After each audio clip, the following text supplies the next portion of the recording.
everybody, welcome to the Author's Porch, where every good conversation starts. We are excited. We have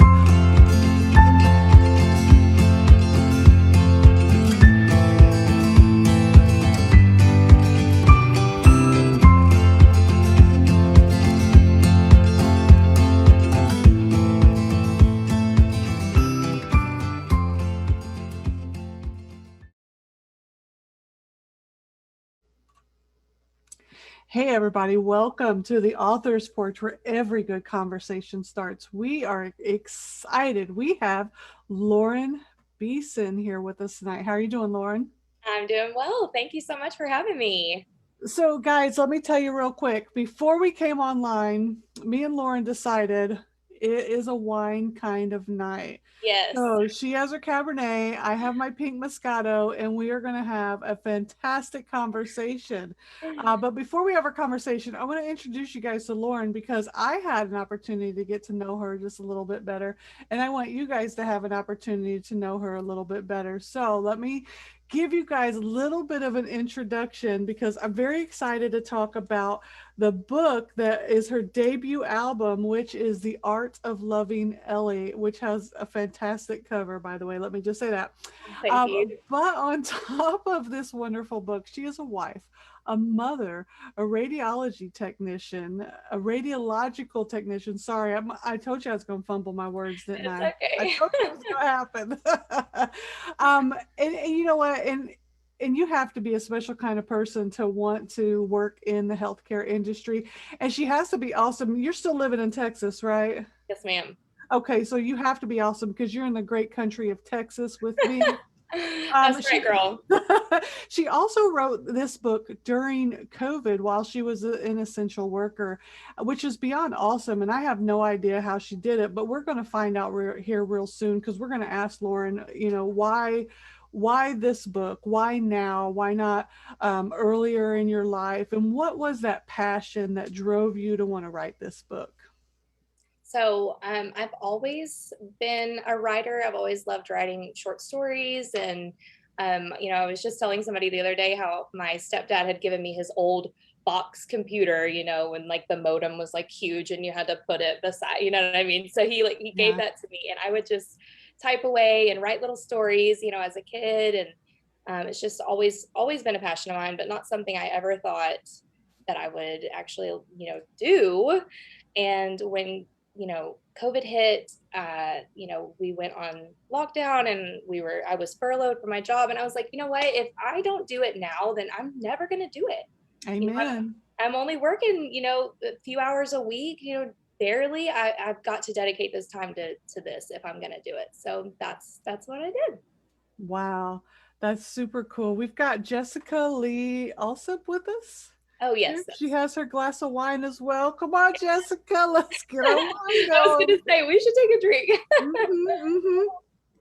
So I think that's fantastic because a lot of authors don't start out automatically believing in themselves. From what I'm finding out, it isn't automatically, oh, I'm going to write a book and I know this. We Yeah, all yeah. have that want and that need, that creative side that is just screaming to us.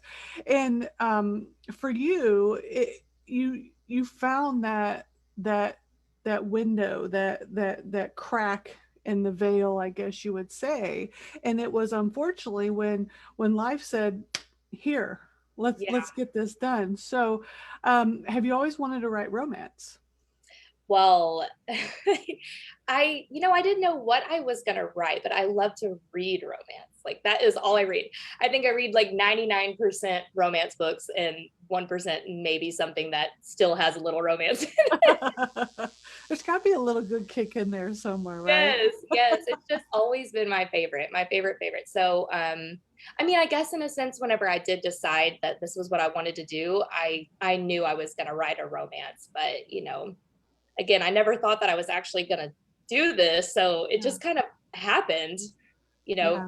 You said, not everybody like finds that crack in the window, but for me, I am like all in or I'm all out. And I got the idea and I was like, okay, this is what's happening. Like, I'm going to be an author. I'm going to do this thing. So I just had to jump on it. Yeah, and you wrote an amazing first book. Now I haven't finished it yet, so no spoilers, and do not tell me how it ends because I am full in on this one.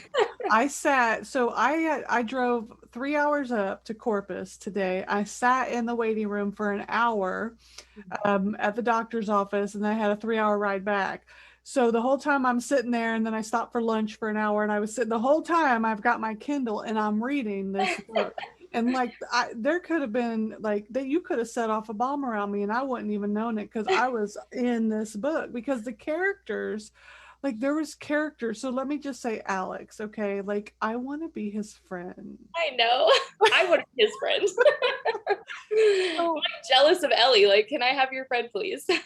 yeah, we all need a friend like Alex that is just rooting for us and just willing to just say what needs to be said. So when I look at the characters, how did you find these characters? Did they just come to you, or were they modeled from somebody that you already knew?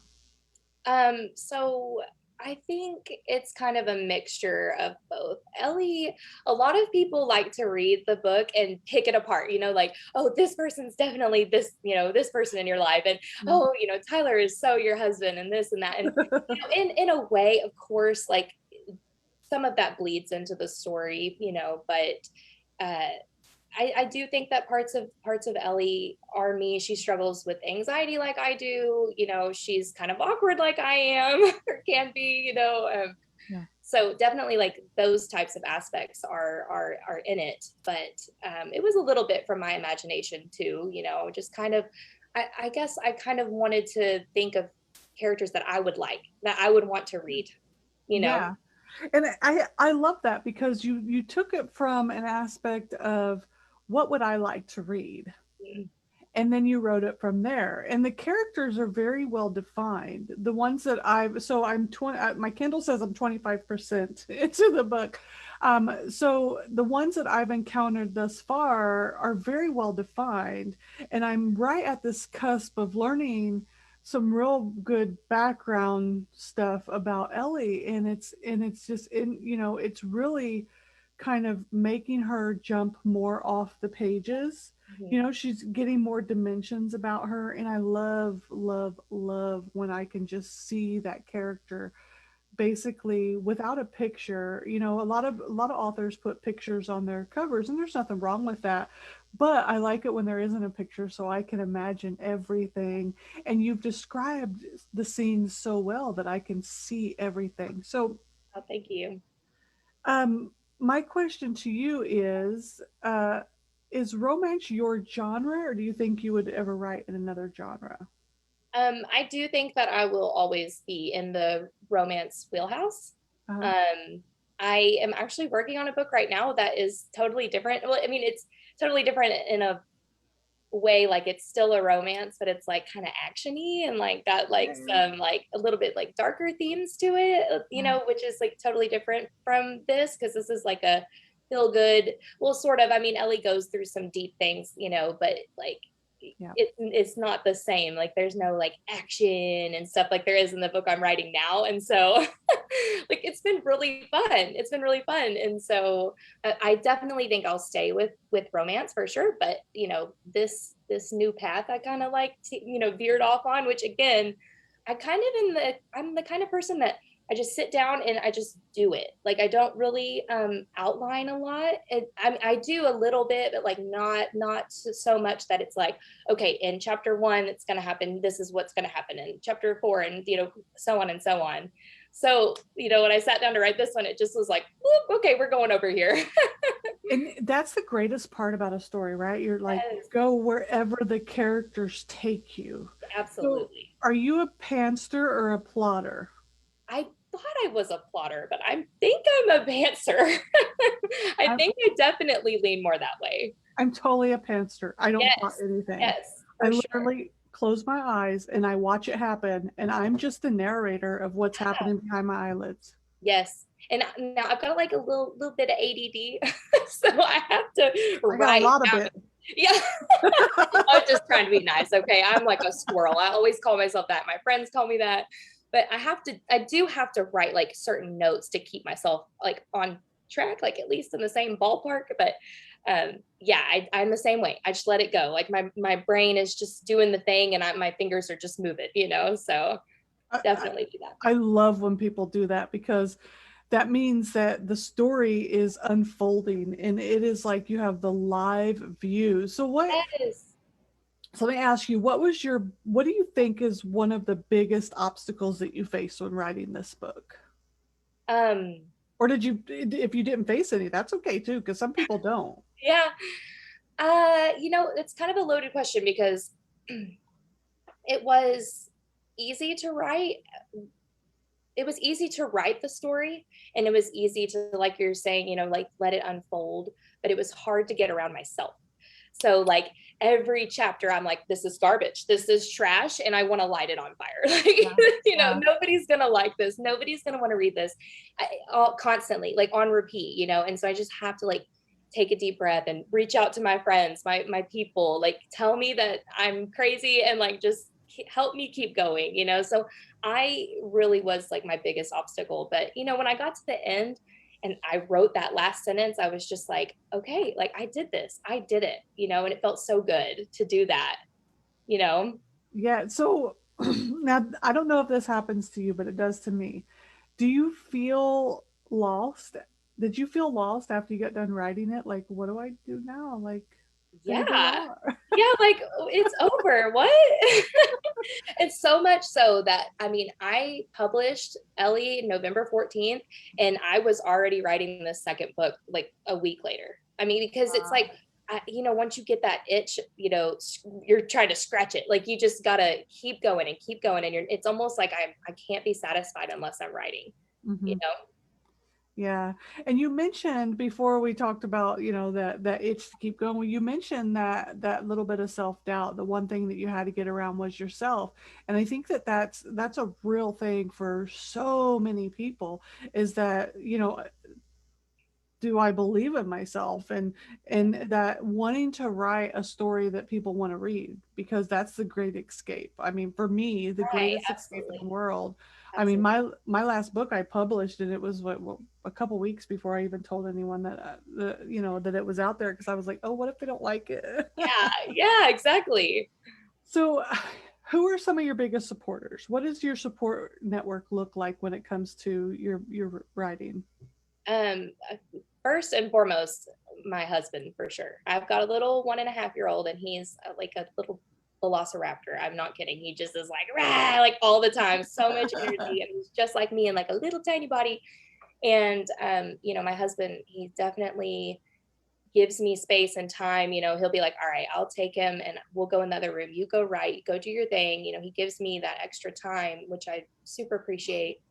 I mean, I honestly probably could not have written Ellie without him. So he is my greatest supporter. And then, of course, I've got my best friends, and my mom. People always laugh because, That's my funny. mom, she's 52. Oh gosh, I hope she's not watching this and I got her age wrong. But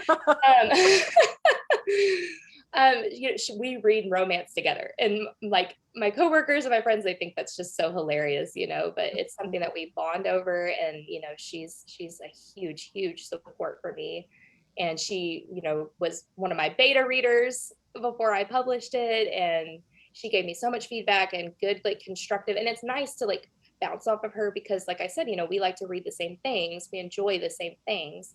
And Mhm. so, she's really been there for me, and I really appreciate her too. That's awesome. That is a lot of people lack that support network because writing to them or being an author to them is not a day job, so to speak. Yeah, So that's great that you have that. Now, are you traditionally or self-published? I'm self-published. Okay. Now, how did you find that process? Did you find it something that was easy, or did you struggle trying to figure out how to get there? I definitely, so when that thought like struck and I was like, okay, I'm just gonna write a book. I had no idea like what went into it, how you do it aside from like typing in Word. I didn't know that you had to format it. I didn't know that it had to be, like there's steps, there's lots of steps. Yeah. And it's funny because one day I happened to be on Goodreads. I don't know if you're on Goodreads or not, Mhm. but when before I was a writer, I avid reader. So I love Goodreads. And I saw that one of my old friends had a book, like her name was on the book. And I was like, what? I hadn't talked to her in like 12 years. I mean, we worked at this like go-kart place when we were 16. So Mm. yeah, I hadn't talked to her forever, but I messaged her and I was like, hey, this is something that I really want to do. And I see that you're an author. Can you tell me your process? And she was super willing to help me and helped guide me through the self-publishing through Amazon. And once I got it down, I feel like it was an easier process, but definitely like first jumping into it, it's confusing and and then of course you've got everybody asking you, well, why aren't you traditionally published? Who's going to be your publisher? And it's like, that's another thing you don't even realize as a reader and a new writer, that like that's not the way it works. You don't just send your manuscript off and then it gets accepted and then you're like, the next big thing. Yeah. But a lot of people think that, so but once I got it down, I feel like it was easier. But Do you think that you'll seek traditional publishing in the future? I would like to. I'm still honestly learning a lot about it, Mhm. and the things that go into it. See, when you're self-pub, you've got to do all the footwork. You've got to do your own ads. You've got to pay for a lot of things. And then, like, I'm also learning that even with traditional publishing, you still have to do those things. So it's like, Mhm. well, I don't know. I like having full control over my story. I like knowing where it's at, where it's going, who's distributing it. I like controlling the price of it and those kinds of things that you can do with self-publish that Right. like sometimes you're not always in control of with traditional. So, Mhm. there's goods and bads to both for sure. Yeah, absolutely. I mean, there's an argument for both sides of the fence, and I tell everybody that you have to go with where your heart is leading you and what you think is the best for your career and for your books. Because as an author, at the end of the day, what the most important thing is what gets out to the readers, right? Right. And and what you feel is true to your art. Like if someone's trying to change your voice in the book, and you're like, that's not my voice though. I wouldn't write that. Yeah.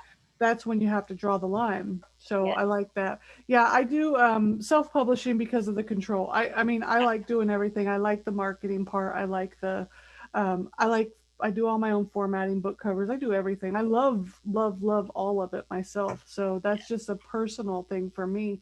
But I tell everyone, follow your dream and your guide to your next step in your process. Yes. Um, oh, excuse me. Oh, Kelly Smith says Alex. Yes, yes. Alex is. So, who's your favorite character? Well, definitely Alex. It should be Ellie, and I do love her to death. I do, but Yeah. Alex is my favorite character for sure because I don't know why, but I love writing the best friend. Like it's like my favorite part. I mean, of course, I love writing the romance, but Uh, like there's just something, and it's probably because I have been blessed with some pretty amazing best friends. I mean, like my little security blanket, they're amazing. oh, And so I think that part of me is just like, I want to give that to the world because a lot of people don't have that. They have friends, they've got acquaintances, but like, how many people can sit there and truly say, like, I have somebody that I can call at 3 o'clock in the morning. She would bury a body with me. She would go across the world with me. You know what I mean? And yeah. so I love writing that. That was definitely like one of my favorite parts of the book. And he's one of my favorite characters. He's just so funny. He's Even very me laugh, funny. and I wrote him. Yeah, yeah, he's very funny, and I'm enjoying the little tit for tat with him and Ellie, and I like her love interest in the beginning of the book. I'll find out if they continue, obviously. What would be the number one piece of advice that you would give anyone if they said, Lauren, I want to write a book? What would you say would be the most important piece of advice that you could give them? I definitely would just say go for it. I was listening to Rachel Hollis's book, Girl Stop Apologizing. Yeah. And I was listening to that because of one of my best friends. And, I was listening to it on the way to work and she said, this was January, first week of January. She's like, write the dang book, just write it. And I Mm. was like, Okay, all right, I think I will do that. And like, I swear to you, it just like triggered that little like, oh my God, I'm gonna do this. I'm gonna do this. And so I want to reiterate that. Like, if you have a dream of writing, then just do it. There are so many ways and avenues and resources. My gosh, there are so many resources to help you do it. And you were made for great things. You were made for great things. That's what I want to tell people. Like, stop doubting yourself, believe in yourself. You were made to do great things. There's something so amazing about somebody who is unapologetic about being authentically themselves. And I love it when someone, like you said, just write it, just do it, just stop worrying about all these outside factors and go for it. And that's what you did. You said it's time. That veil opened and you went for it and you created this amazing book. Jessica says she's so proud of you, can't wait to see how far you go. Oh, um, thank you. you do have a great network, and Yes, that's one of my best friends. I'm She loving this. yes. So I love it when people are just willing to put themselves out there in a way that they're willing to follow their dreams. So I love that piece of advice because it's instrumental Yes, absolutely. in no longer apologizing for being yourself. Yes. So if you do you have any shout outs you want to give to anybody? Anyone that you want them to know, look, you were one of the driving forces for me getting this out, for me being my unapologetic, authentic self. Well, of course, my support system that we've been talking about, my best friends, my mom, my husband, but I actually dedicated my book to my son because so I'm 29 and I waited to have him till I was like 27, almost 28. And Wow. because I always like I never wanted kids and ew, kids are gross and like I want to travel and I want to be free and all these Yeah. things. But then it's so funny, like one day you just wake up and you're like, wait, I have to have a baby like right now. So There's so that clock ticking. yes. So I know he can't hear this right now, but he is the driving factor for, this. I mean, he was months old when I started writing it, and he's the reason why I keep going. I mean, I want him to see that, like, even though I have these anxieties and these things that I struggle with daily, that you can overcome them. And that was a huge reason why I even wrote this book, because it has a lot of those undertones in Mhm. it, and I want that to, really, I really wanted to drive that home to people. So, but yes, I dedicated it to him because he's my driving force there. So That's very powerful. That's very powerful. I got two in college, and I love them, and I'm glad I had them, but I'm glad they're gone. I know. Like I still love them. Don't get me wrong; they can come Yes, visit, no, I but know. It's hard. It's hard. It's not like, this easy breezy thing. It's worth it. But my yes, gosh, yes. it is so worth it. But you're working full time as in a hospital during COVID. You're writing a novel. You're a mom to a toddler, a wife.